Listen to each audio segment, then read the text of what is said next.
We don't want someone filthy living in our home.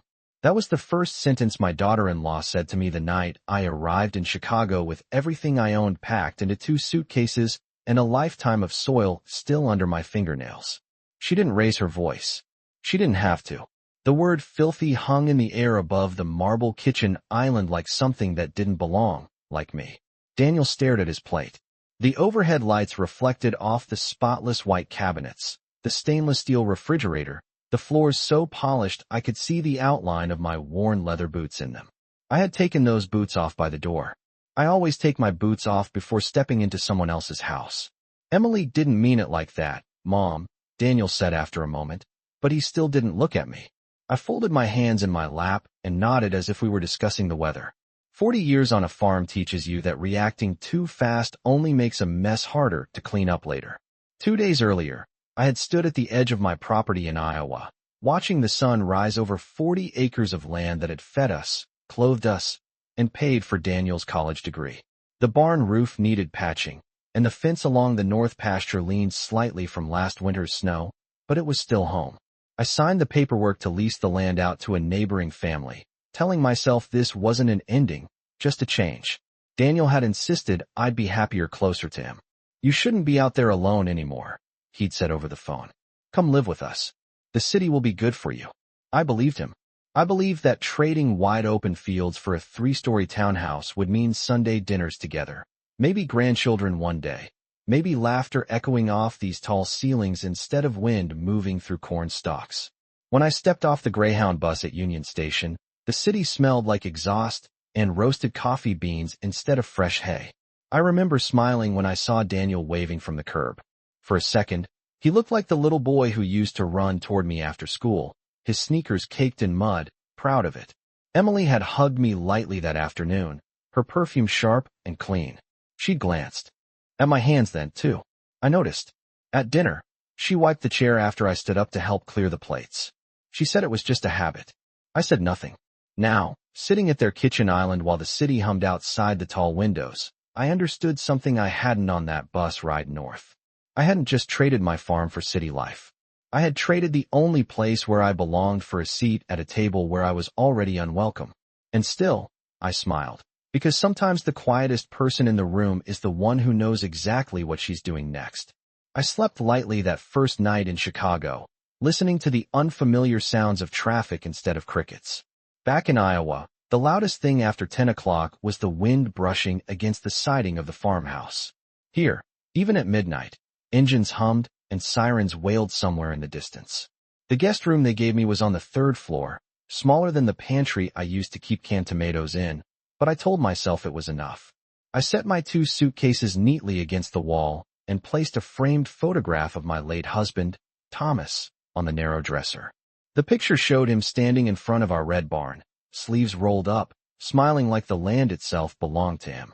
In many ways, it did. The next morning, I woke before sunrise out of habit. My body still followed farm time. I dressed quietly and went downstairs, careful to avoid scuffing the light hardwood floors. The kitchen looked like something out of a magazine. White quartz countertops, chrome fixtures, a refrigerator that dispensed filtered water with a soft blue glow.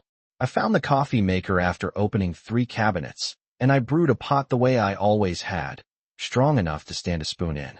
When Emily came down an hour later, dressed in fitted workout clothes and holding her phone, she paused when she saw me at the stove. "You do not have to cook," she said, her voice polite but tight. I had scrambled eggs and sliced fresh fruit onto 3 plates, the way I used to when Daniel was a teenager rushing out to catch the school bus. "I thought it would be nice," I said. She glanced at the stovetop, then at the dish towel I had used to wipe it down. She walked over and ran her finger along the counter, as if checking for dust. "We usually just have smoothies," she said. Daniel came in moments later, tie draped around his neck, and kissed her on the cheek. He looked at the breakfast and gave me a small smile. "Thanks, Mom," he said, but he did not sit down. He poured himself coffee into a travel mug and checked his watch. They both left within 10 minutes, the eggs barely touched. I stood alone in the kitchen, the city sunlight now streaming through tall windows that did not open wide enough to let in real air. I wrapped the uneaten food in plastic and placed it in the refrigerator. On the farm, nothing went to waste. Later that afternoon, I decided to unpack fully. I carried my clothes down to the basement after Emily mentioned that the guest room closet was limited. The basement was finished, with a gray sectional sofa and a large television mounted on the wall, but there was a storage area behind a sliding door. That was where my boxes fit best. I told myself it was practical. Still, as I arranged my sweaters on a metal shelf beside their holiday decorations, I noticed how easily a life could be reduced to labeled bins. When Daniel returned from work that evening, I tried to speak to him alone. We stood near the staircase, out of Emily's earshot. "I hope I am not in the way," I said quietly. He rubbed the back of his neck the way he used to when he felt caught between two truths. "It is just an adjustment," he replied. "The city is different." I nodded. I had already learned that. What I had not yet said aloud was this: I did not leave 40 acres of open sky to feel smaller than I ever had in my own home. But for now, I kept that thought to myself. On a farm, you learn patience. You wait through drought. You wait through storms. And you do not panic at the first sign of frost. By the third morning, I understood the rhythm of their house. The thermostat stayed fixed at 72 degrees.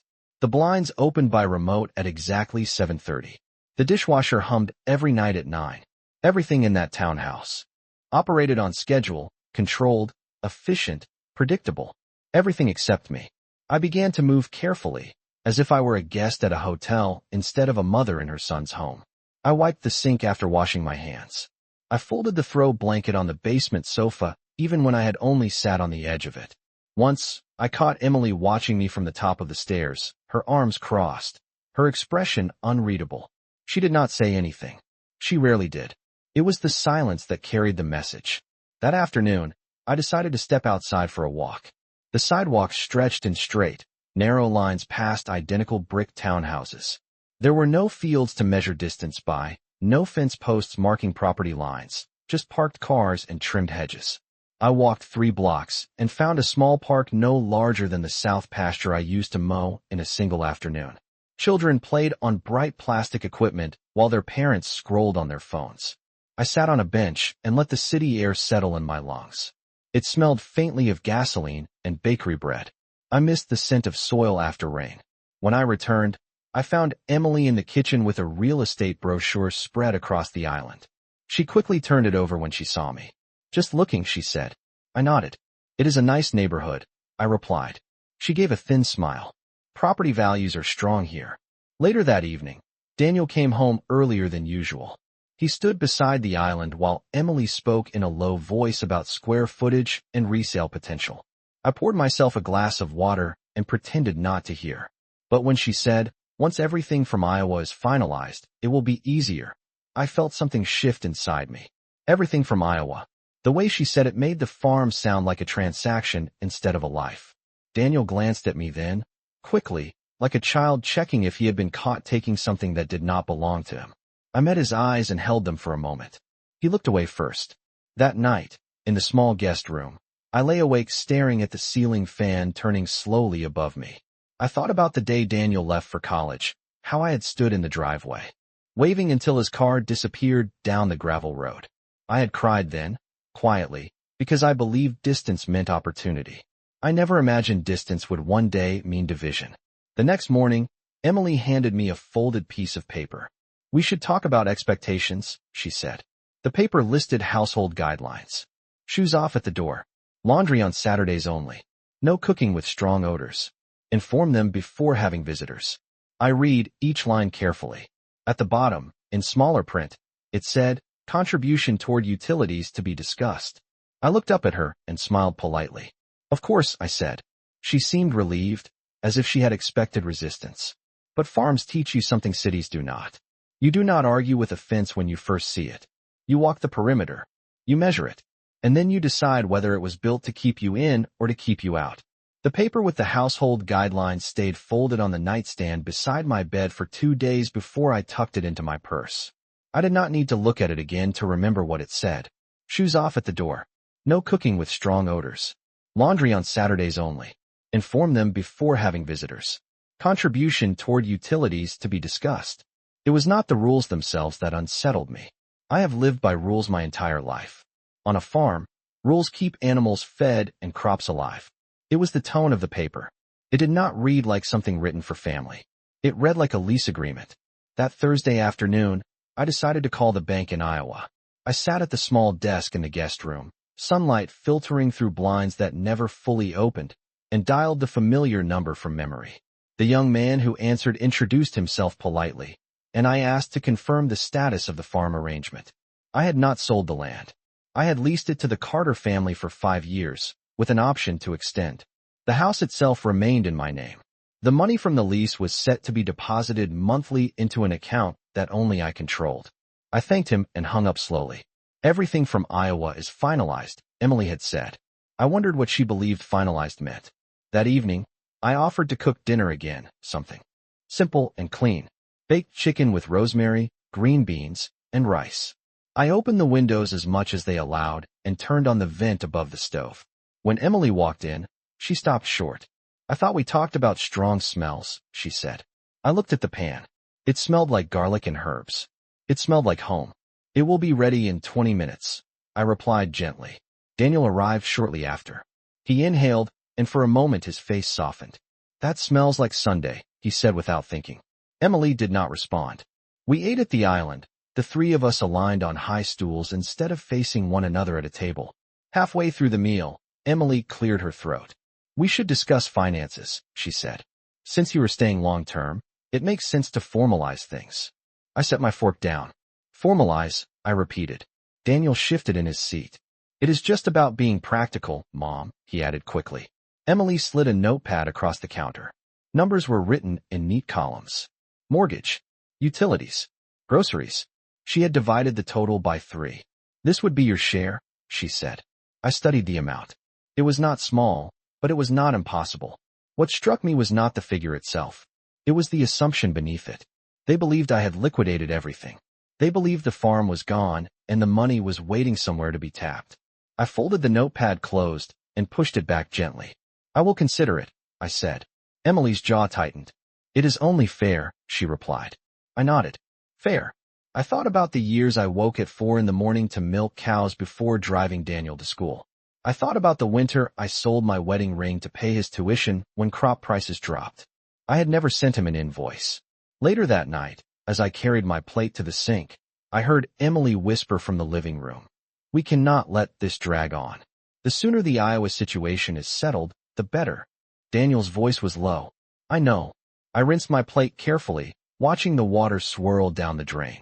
On the farm, when something does not grow the way you expected, you do not shout at the soil. You test it.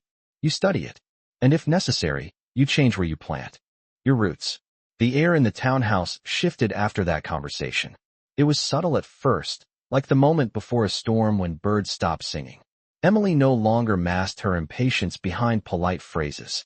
She moved through the house with sharper motions, cabinet doors closing a little harder than necessary, heels striking the hardwood with precise rhythm. Daniel grew quieter. He spent longer hours at the office and retreated to their bedroom earlier each night. I continued to wake before sunrise. I continued to fold the throw blanket. I continued to exist in their space as if I were temporary. On Sunday afternoon, Emily announced that friends were coming over for dinner. It is important that everything looks presentable, she said while adjusting decorative pillows on the sofa. Her eyes flicked briefly toward my boots by the door. I carried them upstairs without a word. When their guests arrived, I stayed in the basement, reading an old hardcover copy of Wuthering Heights that I had packed from Iowa. I could hear laughter drifting down through the floorboards, glasses clinking, conversations about investment properties and international travel. At one point, footsteps approached the basement stairs. The door opened halfway. A woman's voice asked, "Is that where you are keeping her?" There was a pause. Emily laughed lightly. "It is just temporary," she replied. The door closed. I did not move for several minutes. The word temporary echoed in my mind. I thought about the farmhouse kitchen table that had held birthday cakes, report cards, and stacks of unpaid bills. Nothing there had ever been temporary. Even hardship had felt permanent at the time. Later that evening, after their guests left and the dishwasher hummed its 9 o'clock song, I went upstairs for a glass of water. Daniel was leaning against the counter, scrolling through his phone. "Did you have a good time?" I asked. He hesitated before answering. "It was fine," he said. I poured my water slowly. "I heard something today," I continued, keeping my tone even. He looked up then. Heard what? I met his eyes without accusation. That my stay here is temporary. His shoulders stiffened. Mom, that is not what she meant. I nodded. Then tell me what she meant. He opened his mouth and then closed it again. Silence filled the space between us. I did not press further. On a farm, when a gate is left open, you do not shout at the wind. You close the gate and remember who forgot to latch it. The next morning, I took another walk to the park. I sat on the same bench and watched a young father teach his daughter how to ride a small bicycle with training wheels. She wobbled, uncertain, and he jogged beside her, steadying the seat with one hand. I remembered running alongside Daniel on a gravel driveway, dust rising around us, both of us laughing when he finally found his balance. I had let go then because he was ready. Standing up from that park bench, I realized something simple and sharp. Letting go does not always mean losing. Sometimes it means choosing not to beg for space where you are barely tolerated. When I returned home, I went straight to the basement and opened the storage cabinet. I began to reorganize my boxes, separating what I truly needed from what I had brought out of sentiment. If my presence here was considered temporary, then I would decide the timeline myself. The next evening, after I finished sorting my boxes in the basement, I carried one small suitcase upstairs and set it quietly beside the guest room door. I did not zip it shut. I left it open on purpose, not as a threat, as a reminder to myself. At dinner, Emily served grilled salmon on white plates that matched the countertops. She spoke about a new development project downtown, about rising property values, about timing the market correctly. Daniel listened, nodding, occasionally glancing at his phone. I ate slowly, measuring my words before I used them. When the plates were nearly empty, Emily placed her fork down with deliberate care. We need clarity, she said. The words sounded rehearsed. Daniel stiffened beside her. I folded my napkin neatly and rested it on the counter. About what? I asked calmly. About your plans, she replied. If you are staying here, we need to know what you are contributing. And if you are not staying, we need to discuss the timeline. There it was again. Temporary. Timeline. As if I were a contractor whose permit was about to expire. Daniel finally looked at me. His eyes carried something softer than hers. Guilt, perhaps. Or uncertainty. Mom, Emily just wants to make sure everything is structured, he said. Structured? I thought. About the red barn back in Iowa. It had not been symmetrical. The beams were different widths because Thomas and I used what we could afford. It had stood through windstorms anyway. You both seem very concerned about structure, I said evenly. Tell me what exactly you are structuring. Emily inhaled sharply. The farm proceeds, she said. We assumed once the lease payments begin, we could allocate them toward expanding this property. It makes sense to invest together. The words were clean, polished, businesslike. I nodded once. You assumed, I repeated quietly. Daniel leaned forward. We thought it would be easier if everything was consolidated, he added. Easier. I let the silence stretch. On the farm, silence is not emptiness. It is space where truth settles. I have not sold the farm, I said at last. Emily blinked. What? Her composure faltered for the first time. It is leased, I continued. The land remains mine. The house remains mine. The payments are deposited into an account that only I control. Daniel stared at me as if I had spoken in a language he did not understand. You told me you were done with it, he said. I said I was done living there alone, I corrected gently. Emily's jaw tightened. So there is no lump sum? She asked. No transfer. I met her eyes steadily. No.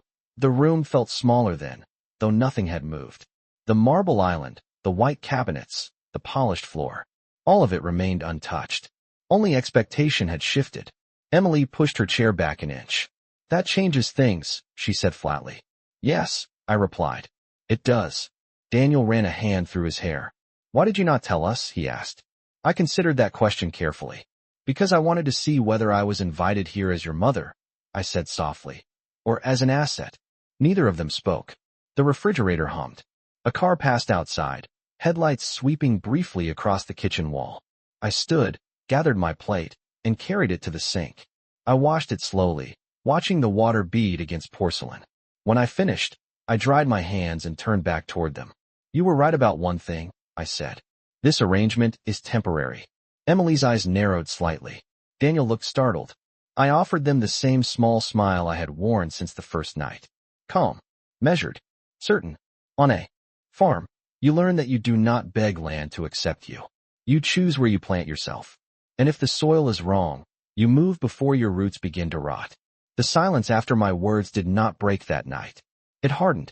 Emily gathered the plates with quick, efficient movements and disappeared into the kitchen without another sentence.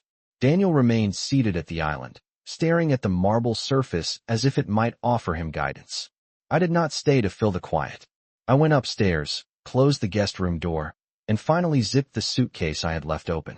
The sound was soft but final. The next morning, I rose before dawn again, but this time I did not brew coffee. I folded the gray blanket on the bed, placed Thomas's photograph carefully between sweaters in my suitcase, and carried both bags downstairs. The townhouse was still dark. I left the key to the guest room on the console table beneath the investment brochure. I did not leave a note. Words had already been said. By 7 o'clock, I was seated on a bench outside Union Station, the same place where Daniel had waved at me weeks earlier. The air was cooler now, the early spring wind carrying a bite that reminded me of Iowa mornings in March. I had already arranged for a small rental cabin on the outskirts of a nearby town, about 45 minutes west of the city. It was modest, a single-story structure with a porch facing a stretch of open land that was not mine, but at least breathed like land. I had signed the lease the day after my visit to the bank. Not because I felt pushed, because I prefer to step before I am shoved. My phone vibrated just as the bus doors opened. Daniel's name lit the screen. I watched it ring twice before answering. Mom. His voice was strained. Where are you? I glanced at the city skyline rising behind me, glass towers catching the early light. I am exactly where I need to be, I replied calmly. There was a pause. You left, he said. It was not an accusation. It sounded more like disbelief. You said it yourself, I reminded him gently. This arrangement was temporary. He exhaled slowly. I did not mean for it to happen like this. I thought about that. On the farm, storms do not ask for permission. They arrive because the conditions invite them. Daniel, I said, keeping my tone steady, you invited me to live with you. But you did not defend me when I needed to feel welcome. There is a difference. He did not argue. I could hear traffic in the background on his end, and faintly, Emily's voice asking something I could not make out. Are you coming back? He asked finally. I stepped onto the bus and chose a seat by the window. I will always be your mother, I said. But I will not stay where I am treated like a liability. The bus pulled away from the curb, the city slowly receding behind concrete overpasses and steel bridges. As buildings thinned into stretches of grass and scattered trees, I felt my chest loosen for the first time in weeks. My future was still mine. The farm remained mine. The soil that had shaped my hands and steadied my spine had not vanished just because I crossed state lines. Dirt does not make a person filthy. It makes them resilient. And resilience, I have learned, does not need marble countertops to prove its worth. The cabin sat at the edge of a narrow gravel road, surrounded by a stretch of open land that rolled gently toward a line of trees in the distance. It was not 40 acres, but it was enough sky to breathe. The porch boards creaked under my boots when I stepped up that first afternoon, and the sound felt honest. Inside, the space was simple. A small kitchen with wooden cabinets. A round table near a window that faced west. A bedroom just large enough for a queen bed and a dresser. I set my suitcases down in the middle of the living room and stood still for a moment, letting the quiet settle around me. There were no polished countertops here, no rules written on folded paper. Only light and space and the faint scent of pine drifting in from outside. Over the next few days, I moved slowly, unpacking what I needed and storing the rest. I placed Thomas's photograph on the windowsill where the afternoon sun could touch it. I drove into town to buy a second-hand rocking chair for the porch and a set of cast iron pans that reminded me of the ones I had used for decades. In the mornings, I brewed coffee strong enough to wake the birds, and I sat outside watching mist rise from the grass. The lease payment from the Carter family arrived on schedule, just as the banker had promised. I transferred a portion into a long-term investment account and left the rest untouched. It was not about hoarding money.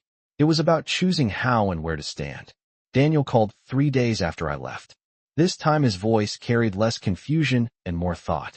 I have been thinking, he said quietly, about what you said. I listened without interrupting. I should have spoken up sooner, he continued. I did not realize how it looked. I closed my eyes briefly, remembering the basement door, the word temporary, the real estate brochures. It looked exactly as it was. I replied gently. There was a long pause on the line. Are you happy there? He asked. I looked out at the open field beyond the porch. A hawk circled slowly above, steady and patient.